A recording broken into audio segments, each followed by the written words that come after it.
I think this is kind of, I don't know if it's related to the question, so I'll answer it how I think. Rather than saying what would a bright climate future look like, I mean, I'm kind of thinking from an environmental angle. You know, like we have stormwater drains that are blocked that cause flooding. We have wastewater facilities that can't handle the volume of wastewater that goes through them, and because it can't process, it goes out into our rivers and into our oceans, and you know, affects people's lives that way.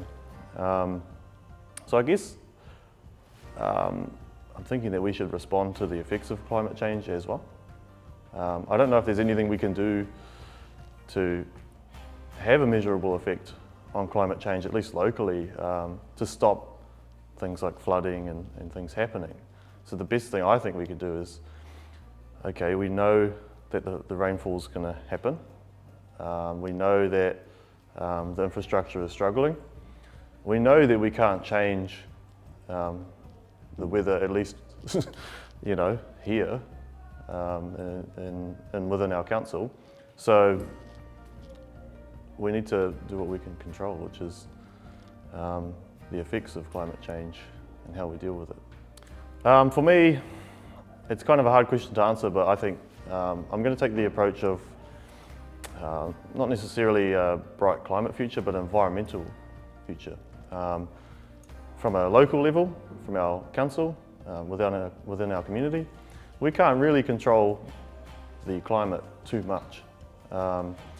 We can't really prevent the amount of rainfall that we've been having, at least that's within our control. What we can control though is our stormwater drains that are blocked, that are causing flooding. We can invest in our wastewater facilities that can process the acceptable amount of water that goes through them to prevent waste and sewage going into our rivers and onto our beaches. I think that's probably the angle we need to take, is more of an environmental protection type of mindset rather than a climate change mindset, because I don't think there's much we can do in the way of climate change. I mean, I could be wrong, I'm not an expert, but I know that we can control the environmental things directly, so I think that's what I would focus on.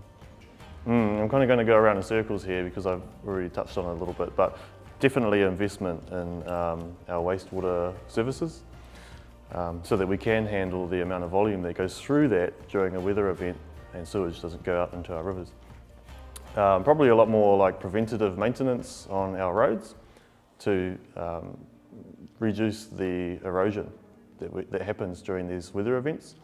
We know that it's significantly cheaper, about 2 to 3, in some cases 3 times cheaper, to do preventative maintenance on roads than it is to do reactionary work and respond to damage that's already happened. So people would argue, oh, we don't have the money for the waste water services because our budget is tight enough as it is. Well, I would argue, let's you know, try to break that cycle of spending too much on reactions to damage, and try to take a preventative approach to especially our infrastructure and save the cost. You know, we need to break that cycle somehow. But it is manageable, I think. If we can get our roading infrastructure and the way we spend that money, if we can put that on a better trajectory, we'll have more money in the budget for other things like wastewater services and things like that.